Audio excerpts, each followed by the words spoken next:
Hello, kitchen and care by അമ്മയിലോട്ട് സ്വാഗതം. ഇന്ന് നമ്മൾ ഉണ്ടാക്കാൻ പോകുന്നത് തെച്ചിപ്പൂവ് എണ്ണയാണ്. തെച്ചിയുടെ വേര് മുതൽ പൂ വരെ ഒരുപാട് ഗുണങ്ങൾ നിറഞ്ഞൊരു ഔഷധ ചെടിയാണ് തെച്ചി. ഞാനൊരു തണ്ടളവോളം പൂവാണ് എടുക്കുന്നത്.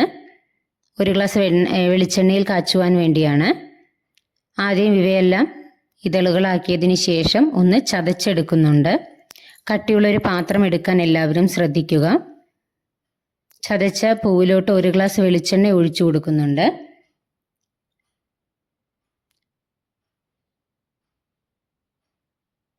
ലോ ഫ്ലെയിമിൽ വെച്ചുകൊണ്ട് തന്നെ നമുക്കിത് കാച്ചിയെടുക്കാം.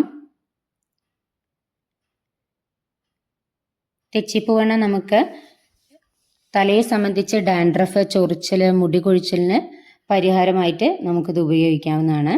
സ്കിന്നിനെ സംബന്ധിച്ചിട്ട് സ്കിന്നിലുള്ള അലർജി, ഡ്രൈ സ്കിന്ന്, മുഖക്കരു വന്നിട്ടുള്ള പാടുകൾ, മുഖം ഒന്ന് ഗ്ലോ ആവാൻ, പ്രാണികൾ കടിച്ചിട്ടുള്ള ചൊറിച്ചിലും ഒക്കെ നമുക്കിത് ഉപയോഗിക്കാം.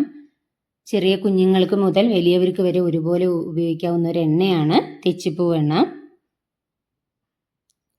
നമ്മളിതിൽ ആകെ രണ്ട് സാധനം വെച്ചുകൊണ്ടാണ്, ഇൻഗ്രീഡിയൻസ് ഉപയോഗിച്ചുകൊണ്ട് മാത്രമാണ് ഈ എണ്ണ കാച്ചുന്നത്. തെച്ചിപ്പൂവും വെളിച്ചെണ്ണയും.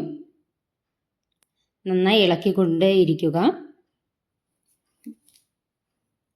പൊട്ടിത്തുടങ്ങുമ്പോൾ ഒന്ന് ശ്രദ്ധിച്ചു തുടങ്ങണം. ഒരുപാട് കരിഞ്ഞു പോവാതെ പൊട്ടിയതിന് ശേഷം വേഗം വാങ്ങി വയ്ക്കാവുന്നതാണ്.